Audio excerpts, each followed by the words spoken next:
The morning after my granddaughter's birthday, I sat alone in my kitchen with a stack of bank statements spread out in front of me like evidence at a trial. Because that's exactly what they were. Audrey had stood in my sister's backyard the day before, 8 years old in a dress she picked out herself, watching her cousins tear through a mountain of presents, while her own hands stayed folded in her lap. She didn't cry, she just watched. And when it was over, she tugged my sleeve and asked me a question I will hear for the rest of my life. "Grandma, did I do something wrong?" I didn't answer her then, I just held her. But the next morning, I answered for both of us, and by the time I was done, 40 years of my family, pretending I didn't matter, came apart in my sister's kitchen. Not because I screamed, but because I had finally stopped being quiet about the math. My name is Selina Whitfield. I'm 56 years old. I live outside Columbus, Ohio, and until last spring I spent most of my adult life being the person my family called whenever something needed fixing, paying, or covering up. This is the story of the morning I stopped doing that. I grew up the younger of 2 girls in a small house in Dayton, with parents who worked hard and loved us the best they knew how.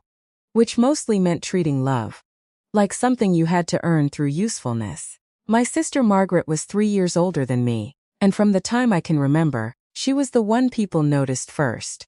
She had this way of walking into a room and making everyone turn toward her, even as a kid. Teachers adored her. Boys followed her around like she had something they needed. I was the other one, not unloved, not ignored exactly, but I was the practical one, the one nobody worried about, because I never gave anyone a reason to. My mother used to say it like a compliment at every family dinner. "Selina just handles things. She always has."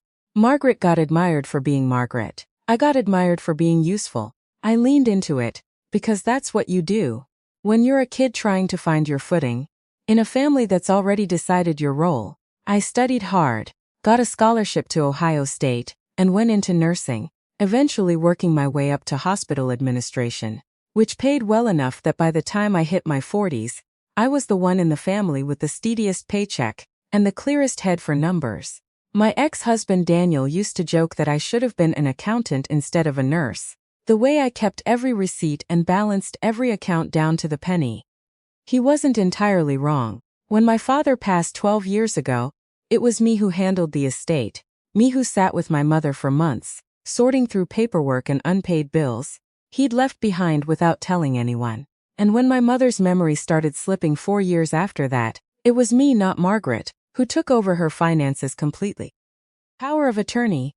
The whole arrangement. Nobody ever asked Margaret. Everybody just assumed it would be me. And I let them assume it, because saying no had never once occurred to me as an option. For 4 years I managed my mother's accounts like she was a client at the hospital billing department I used to run. I paid her mortgage.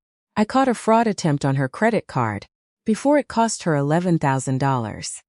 I negotiated her medical bills down by almost $6,000 when the insurance company tried to deny a claim that should have been covered. I drove 40 minutes each way every Sunday to check on her, to make sure her pill organizer was filled, to make sure the woman who came in to help during the week was actually doing her job. I never once sent an invoice. I never once asked Margaret to split the gas money. I did it because she was my mother. And because somewhere along the way, doing things for my family for free had stopped feeling like a choice and started feeling like the toll I paid for being included. My mother's house sits on a half-acre outside Dayton.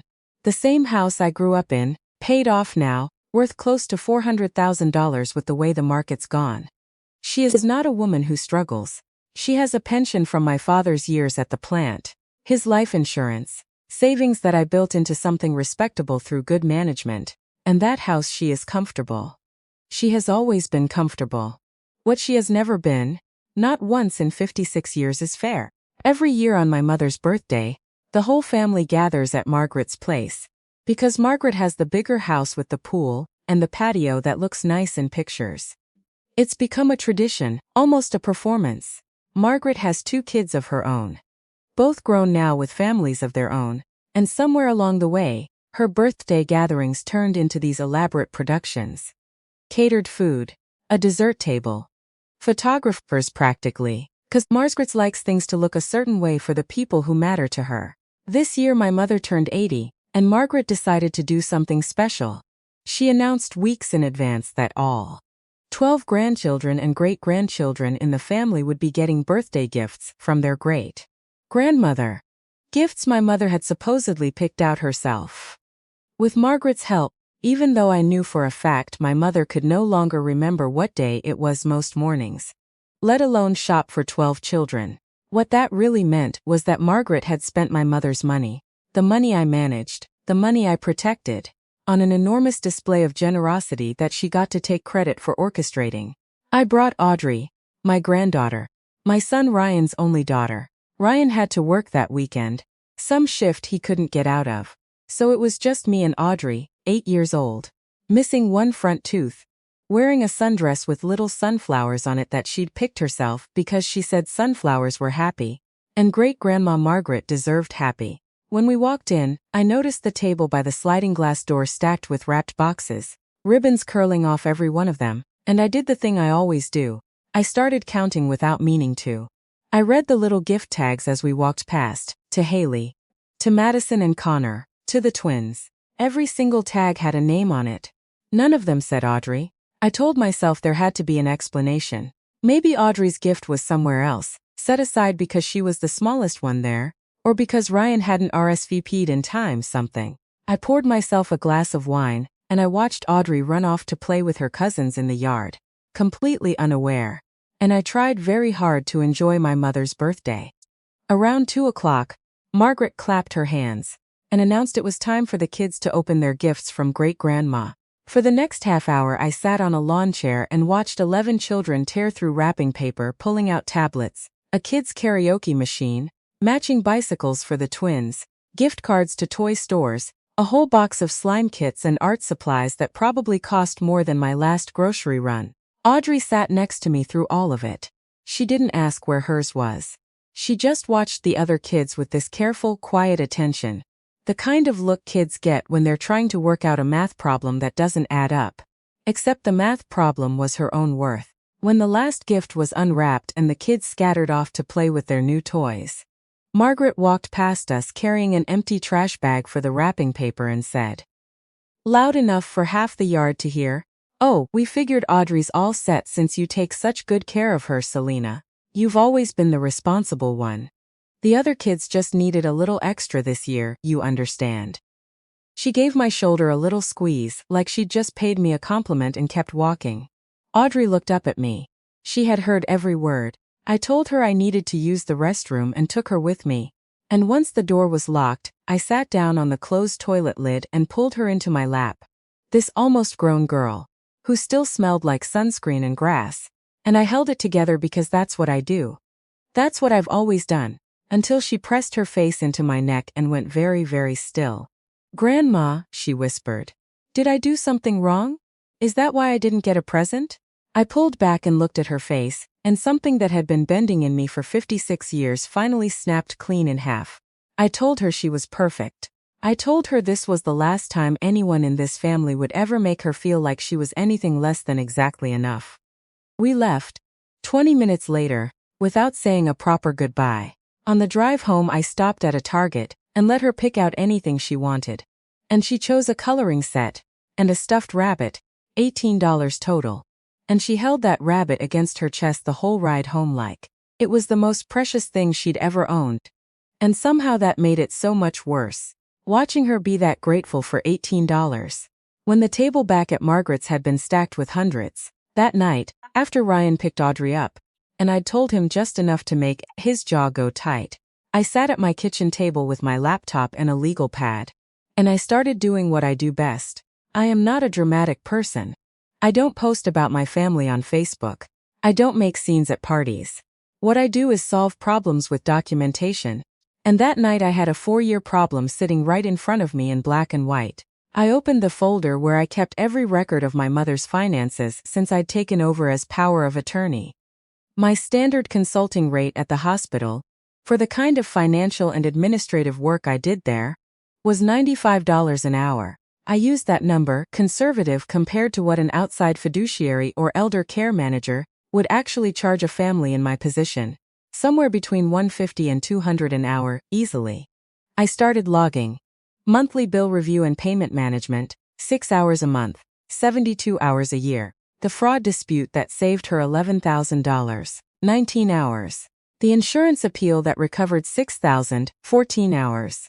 Weekly check-ins, oversight of her home aid, coordination with her doctors, an average of 5 hours a week that I had simply never counted because counting hours spent on your own mother felt obscene to me, until it didn't anymore. 4 years. Conservatively. Before I even touched the weekly visits, the number on my legal pad came to $81,400. $81,400. That was the price of being the responsible one. Then I opened the folder with her estate documents, because I had drafted the framework of those too. Sitting with an attorney, my mother trusted because I was the one who scheduled the appointment and drove her there. The current plan split everything evenly between Margaret and me when she passes.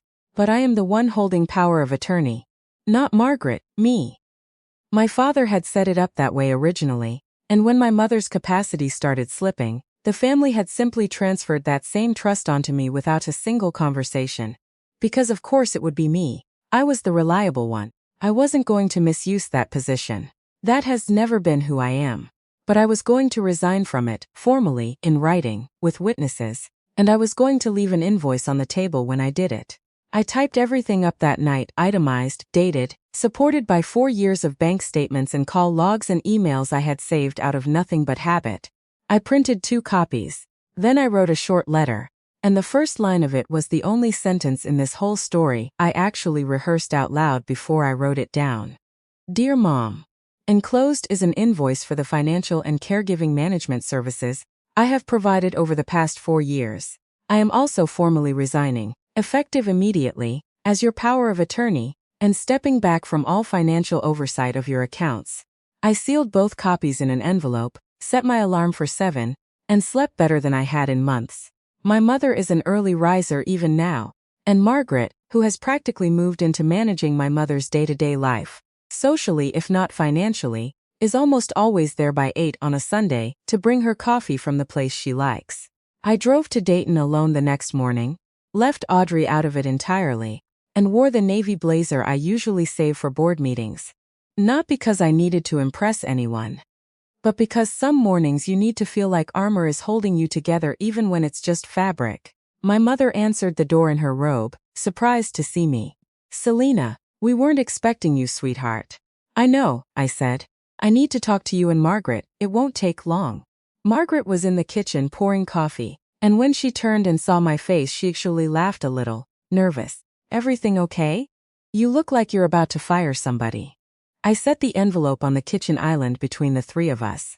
I need you both to open that, I said. Margaret reached for it first, the way Margaret always reaches for things first. She pulled out the invoice and her face changed in stages, confusion, then something sharper. What is this supposed to be? It's an invoice, I said, for 4 years of financial management and caregiving of services for Mom, itemized, documented, billed at a rate well below what an actual professional in my position would charge a family. The total is $81,400. My mother's hand went to her chest. Selina, I don't understand. It's accurate, I said. I can walk you through every line if you want to see it. The kitchen went quiet in that particular way kitchens go quiet right before something breaks. Margaret set the paper down like it had burned her. You can't be serious. We're family. You don't bill family. I do love this family, I said, and I made myself look at my mother when I said it, not Margaret. And I have also worked for this family, professionally, without a dollar of compensation, for 4 years straight, while yesterday you let Margaret spend your money throwing a party where 11 grandchildren got bicycles and karaoke machines, and my granddaughter got nothing. Not a card. Not a $5 gift bag. Nothing. My mother's eyes filled. We thought, Margaret said you had things handled for Audrey that you didn't need. She's 8, I said. She sat in that backyard and watched her cousins open presents for half an hour, and then she asked me, in a bathroom, with the door locked, whether she had done something wrong to deserve being left out. That's the question my granddaughter asked me, Mom. That's what yesterday cost. Margaret's face had gone a deep, blotchy red. This is insane. You're trying to guilt us into paying you $80,000 because Audrey didn't get a present? I'm not trying to guilt anyone into anything, I said. And I kept my voice level, because the version of me that wanted to scream had burned itself out somewhere around 2 in the morning with a calculator in my hand. I'm telling you what happened, and I'm telling you what I've decided. I pulled the second sheet from the envelope. Effective today, I'm resigning as Mom's power of attorney. I'm stepping back from managing her accounts, her bills, her medical claims, all of it. I'd recommend hiring a professional elder care manager or a fiduciary, because that's what this actually is, a job, and it's one I'm no longer doing for free. My mother's voice cracked. You can't just walk away from me. I'm not walking away from you, I said. And that part was true, and I meant it. I'm walking away from doing unpaid professional work that nobody in this family has ever once acknowledged as work. There's a difference, Mom. I'm still your daughter. I'm just not your free accountant anymore. Margaret was still staring at the invoice like it might rearrange itself into something less true if she looked hard enough. Did we really make that little girl feel that bad? My mother finally asked, and her voice had gone small in a way I hadn't heard from her in years. Yes, I said, you did. I picked up my bag. The invoice isn't a demand for payment today. It's a record. Keep it in a drawer if you want. But I want you to look at it every now and then and think about what this family has actually valued in me versus what it's needed from me. Those have never been the same thing.